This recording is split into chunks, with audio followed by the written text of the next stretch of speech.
Salut à tous, aujourd'hui je vous présente ma 205 GTI 1,9 litre. Hey, hey, hey, hey, hey, hey,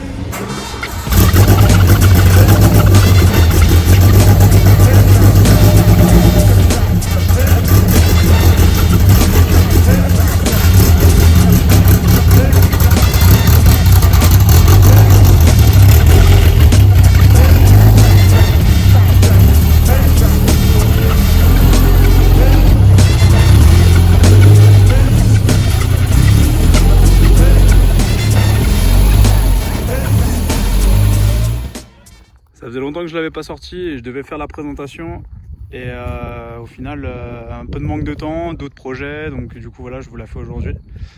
Elle était restée un peu au garage parce que la dernière fois que je suis sorti avec c'était pour un mariage et j'avais bricolé la ligne parce que j'avais pas encore ma ligne Group N OMP et du coup j'avais un bout de ligne qui s'était décroché parce que le bricolage il était pas assez optimal, donc du coup voilà, j'ai commandé la ligne Group N tout en inox. Donc je vous fais un petit tour de caisse. J'ai acheté cette voiture en 2013 à Paris, elle était dans le 92. À la base elle servait de véhicule de reconnaissance pour faire des montées en rallye. Donc vous avez tous les trucs un peu typiques pour la lecture des cartes. Vous avez le petit la petite lumière là qui est commandée ici en fait. Voilà. Qui a été fait pour lire les cartes pour le copilote. Comme ça le pilote pouvait conduire serein et puis il pouvait faire sa reconnaissance lui aussi. Donc c'est une 1,9 litre de 87, donc toute première génération. Donc il y a eu produit que pendant 6 mois avec ce type de tableau de bord. Donc qui est le tableau de bord de la GTI Phase 1. Donc vous avez bien le volant 2 branches qui est quand même en cuir. Vous avez le tableau de bord donc, du coup, qui est vraiment spécial à la phase 1, mais il faut aimer, hein, c'est les goûts, les couleurs. Les cuirs ramiers qui ont bien vécu, la voiture a 200 000 km. Voilà, mais qui reste globalement propre. Les ceintures qui ont été changées, je pense que c'est des ceintures de 205 Rally ou de 205 Roland Garros. Bon, ça fait joli, j'aime bien en rouge. Derrière, elles n'ont pas été faites. La boîte BE3 avec la marche arrière en haut à gauche.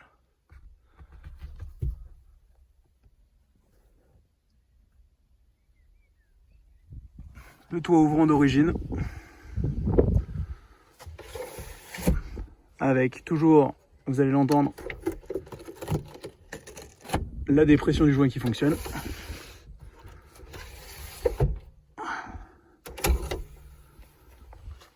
Elle est dans sa couleur d'origine, pas de peinture qui a été refaite dessus, on peut le voir, il y a eu du vécu, elle raconte son histoire. Les coups classiques, hein. Vous avez un peu de corrosion ici à traiter, en général vous avez les bas de portière aussi, là ça avait dû être fait un peu dégueulasse mais ça a dû être fait. Les jantes typiques de l'1,9 litre. Et normalement, sur les GTI 1,9 litre phase 1, vous n'avez pas ce haillon là, donc il a été changé je pense pour un côté esthétique. Parce que tout le monde, en général, quand ils avaient une phase 1 ou une 1,6 litre, passait sur le modèle 1,9 litre, donc avec ou en phase 2, avec ce béquet là, qui est différent du phase 1, qui normalement a un plat ici au lieu d'avoir un truc qui recouvre comme ça. Je vous le montrerai tout à l'heure, j'en ai un de phase 1. Et pareil, le béquet qui normalement commence ici et va jusque là-bas, je vous le montrerai sur la vidéo. Voilà le haillon phase 1. Donc avec la vitre spécifique là qui épouse bien la forme du béquet arrière qui est sur la vitre.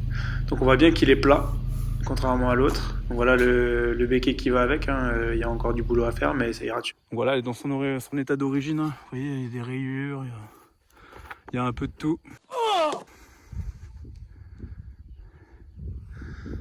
Ce qui est aussi pas d'origine on va dire, mais qui était une option d'époque. Donc c'est un Devil Cone, tout en inox, qui fait un bruit sympa. Donc voilà, après les goûts, les couleurs. Dites-moi ce que vous en pensez, si vous aimez bien ou pas les Devil Cone inox. Donc à terme, ce qui va être prévu sur cette 205, bah déjà c'est de rouler et de l'entretenir, mais surtout c'est réfection des jantes, parce qu'elles sont vraiment pas en super état. Elles sont toutes piquées un peu partout. Par contre, c'est bien des Speedline Italie et pas des SMR comme on peut trouver, qui étaient beaucoup présentes sur les phases 2 ou peut-être les 309, je sais pas. Mais il me semble qu'il y a une différence entre les SMR et les Speedline. Les Speedline étaient, j'ai pas envie de dire de conneries, je crois plus renforcées et plus légères. Donc voilà ce qui est prévu, mais j'ai que des Speedline aux 4 coins. Mais ce qui est prévu, c'est une réfection des jantes pour au moins que ça fasse un peu joli. Des belles jantes sur une voiture, ça compte. Et on le voit tout de suite. Bon, l'idéal, ce serait un passage chez le carrossier. Hein. Vous voyez, elle a des pètes un peu partout, des griffures. On voit qu'elle a bien vécu. Là, ici, elle a pris un coup. Bon, pareil, c'est un billet à mettre, mais bon, aussi, on casse un peu l'histoire de la voiture. Parce que du coup, là, elle raconte bien son histoire. Bon, on va voir. Peut-être que je le ferai à terme, je sais pas, je verrai. J'hésite entre avoir un truc neuf prêt à l'expo et une voiture qui reste dans son jus et qui est sympa à rouler comme ça tous les jours. Sans se prendre la tête de savoir si on va la rayer ou pas. La sellerie aussi, ça serait l'idéal, mais bon, ça vaut presque 2000 balles. Donc pour l'instant, c'est en état d'origine et c'est pas trop mal comme ça pour tous les jours. Elle n'est pas déchirée de partout. Ça va, elle est encore, vous voyez, c'est décousu un peu là, ici. Mais bon, c'est celle d'origine, donc bon, bah, je verrai. Ça coûte 2000 €, tout, la banquette plus les 2 sièges, donc peut-être ça sera à changer à terme. Il y a un peu de cosmétique aussi à faire, là j'ai 2 boutons de remplacement, là j'ai des neufs que j'avais réussi à trouver sur une brocante. Pareil, ça, ce bout de plastique là, je vais voir comment je peux le rattraper ou si ça existe en neuf ou du moins une refab, je sais pas. On verra, mais pour le faire un peu mieux que ça. Après, il y a aussi ce morceau de plastique là qui est cassé, là. J'ai le morceau là-bas qui va être à changer, puis qui tient aussi avec une vis, je l'avais pas vu. Voilà, c'est quand même une voiture de 87. Hein. Après, en option d'origine, on a donc la centralisation avec la clé qui vient ici, et donc du coup ça ferme toutes les portes. On a une finition cuir qui n'était pas présente sur toutes les versions. Il existait en tissu. Le toit ouvrant qui est une option. Il n'y a pas de direction assistée, donc il faut bien se cramponner au volant quand on fait des manœuvres. C'est un peu la merde, mais ça se fait. Il y a aussi une alarme qui a été installée ici, donc je crois que c'est une Cobra. Je sais pas si c'était fourni d'époque. Sur cette version de 1,9 litre, donc vous avez toutes les vitres teintées en bronze. Alors je sais pas si vous voyez la différence, c'est assez fin. Mais en gros qui fait une spécificité un peu de la GTI de cette époque-là. Alors après ça, il y a eu d'autres teintes, je ne les connais pas par cœur. Sinon sur les phases 1 que vous n'avez pas sur les phases 2, vous avez les Villatoni qui sont beaucoup plus jolies que les phases 2 qu'on retrouvait sur toutes les voitures, alors que ceux-là on les retrouve exclusivement sur la GTI phase 1. Vous avez aussi les Komodo qui étaient vraiment spécifiques, qu'on pouvait retrouver sur des Citroën ou les premières générations de Peugeot. Spécificité aussi des GTI, vous avez la jupe arrière qui est différente des jupes normales. Donc il y a un dessin particulier, vous regarderez par rapport à une normale. Tiens, d'ailleurs que j'ai sur la 205 XL, je vais vous montrer tout de suite. Donc vous voyez, le pare-choc arrière, il est pas du tout pareil. Là, il est tout droit d'un bout à l'autre, alors que sur la 1,9 litre, en fait, vous avez un petit retour comme ça qui faisait beaucoup plus joli. Sur les 1,9 litre à l'arrière, vous avez disque, alors que sur les 1,6 litre et les 205 rallye, vous aviez des tambours, donc amélioration du freinage hein, pour la 1,9 litre. Pareil, vous avez un train arrière qui est légèrement plus gros que sur un 1,6 litre, avec des barres de torsion et une traverse qui est plus grosse, donc qui renforce un peu ce train arrière. À l'avant, au niveau freinage, on a des disques ventilés, donc qui sont bien mieux que ceux qui étaient présents sur les autres, enfin sur les versions de base hein, où vous avez un disque simple qui ne sont pas ventilés avec un simple piston très fin. Pareil, sur les GTI, vous avez un berceau spécifique triangulé que vous n'avez pas sur les versions de base, donc qui améliore grandement la tenue de route et le comportement de la voiture. Donc d'origine sur la 1,9 litre, vous avez des longues portées Siem qui sont jaunes, enfin du moins qui ont le carreau blanc avec le fond jaune. là qui sont cachés par le cache. Je vais vous montrer. Vous voyez bien, vous avez le cuvelage qui est doré et le vert blanc. Naturellement, comme toutes les phases 1, vous avez les clignotants orange. Et vous avez tous les bandeaux, les pare-chocs, tous les contours là comme ça qui sont gris et qui sont pas noirs, comme sur les phases 2. Donc, je vais vous montrer le moteur aussi.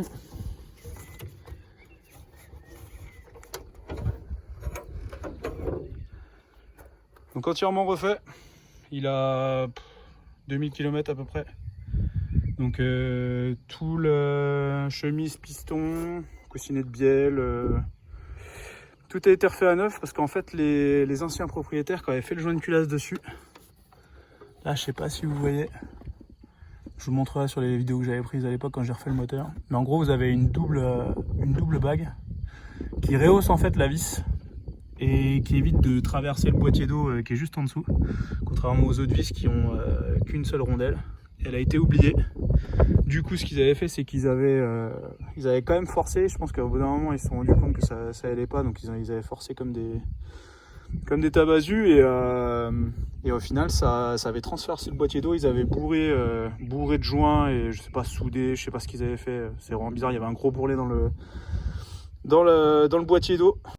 Voilà ce que j'ai trouvé en ouvrant mon moteur. Donc à la base, je partais juste pour un joint de culasse. Et en fait, en ouvrant la pompe à eau, j'ai vu ce fameux bourrelet. Donc on voit que ça a été soudé, qu'il y a eu de la pâte à joint de mie pour éviter que l'eau remonte dans la vis.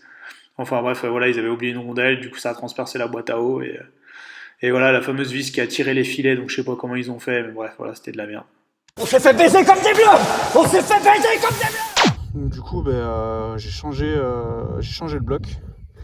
Qui reste quand même un D6B. Donc, je vous laisse imaginer la galère à trouver un D6B propre aujourd'hui dans un état d'origine. C'était assez compliqué à trouver. Mais voilà, j'ai réussi à en trouver un. J'ai fait surfacer la culasse, tout réviser, changer les soupapes s'il y avait besoin. Voilà, enfin le moteur est neuf. Alors là, j'ai fait une petite modification. Normalement, vous avez la boîte à air donc, qui est par là et vous avez toute l'admission qui vient comme ça jusque devant. Avec ici là, donc normalement l'air est prise par là. Et du coup, en fait, ce qu'il faisait à l'époque, ça c'est le débitmètre. Donc du coup, en fait, il est incliné d'un quart de tour pour faciliter en fait l'ouverture du clapet et la fermeture avec un cône ici. En général, quand vous faites du circuit, etc., vous enlevez le phare avant et donc du coup, ce qui vous fait une entrée d'air directement sur le cône. Donc, ce qui est vraiment pas mal, enfin, au niveau apport d'air frais, c'est vraiment optimal. Ce sont les évents. Plutôt que l'air qui arrive ici, qui va là, qui est juste au-dessus du collecteur d'échappement et qui se réchauffe du coup. Enfin bref, c'est vraiment pas optimal pour ramener de l'air frais. Donc voilà, c'est à peu près tout. Ah si, il y a le collecteur 421 inox qui a été posé avec un peu de bande par chaleur. Toutes les durites qui ont été changées pour du silicone, aussi bien air que eau, et huile aussi, pardon. Donc voilà, c'est vraiment sympa. Donc là, vraiment, le moteur, il a la santé beaucoup plus que quand je l'ai eu. Parce qu'en fait, il y avait tout le circuit d'eau quand je l'ai eu qui rentrait en pression. Et du coup, je pensais que c'était le radiateur qui était mort. Elle chauffait un peu, elle est montée à 90, 95. Donc du coup, j'avais acheté un radiateur gros volume à l'époque. Et donc ça avait atténué la chose. Mais le problème était quand même là. Hein. Il y avait bien un joint de culasse dessus. Parce qu'au bout d'un moment, j'avais plus de puissance. Donc du coup, bah voilà. Démontage entièrement du moteur, réfection du moteur, réfection de la boîte en passant. Et puis voilà. Ça fait une belle 205 GTI toute neuve. J'ai sorti la RC juste à côté. Il y a une énorme différence. Hein. Vous avez des semi-baquets qui tiennent quand même assez bien pour l'époque sur la 205. Vous avez des semi-baquets aussi sur la RC, mais vous êtes tellement mieux tenu sur la RC. Pareil, au niveau des jantes, c'est plus sympa les jantes en 17 comme ça que les jantes en 15. Bon, ça a son charme, hein, mais bon. Aujourd'hui, on préfère les plus grosses jantes. Ça remplit un peu mieux le passage de roue.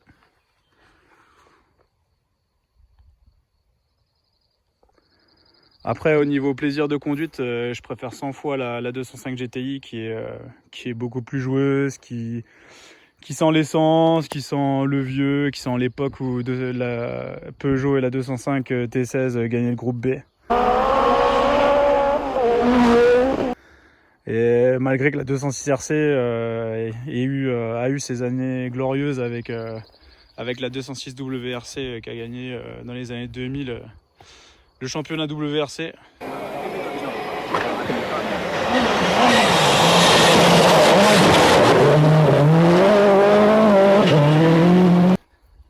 C'est sympa aussi à conduire, mais je trouve ça plus lourd, un peu moins agile sur les petites routes. Mais globalement, ça reste deux super voitures. On a une qui doit faire un bon 130 chevaux et l'autre à peu près 180. Voilà, histoire de goût. Je vous fais une petite vidéo à voir pour que vous puissiez vous rendre compte du bruit que ça fait à l'intérieur. Donc on a surtout un bruit de plastique, je trouve, tous les vieux plastiques qui étaient très durs à l'époque, hein. Il n'y avait rien de mou comme on peut trouver aujourd'hui sur les voitures récentes. Mais aussi pour entendre le Devil Cone depuis l'habitacle, là on est fenêtre fermée. Et là il va être en charge.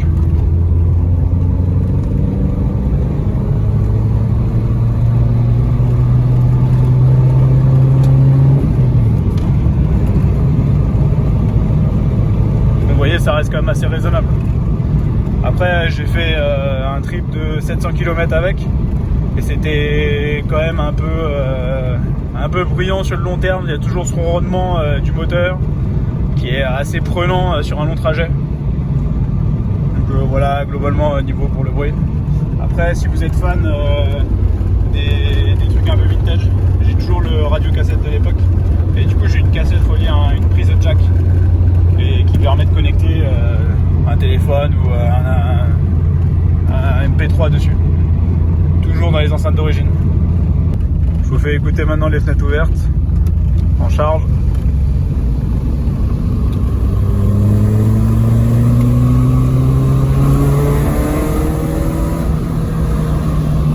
Voilà, ça fait un peu plus de bruit, c'est sympa.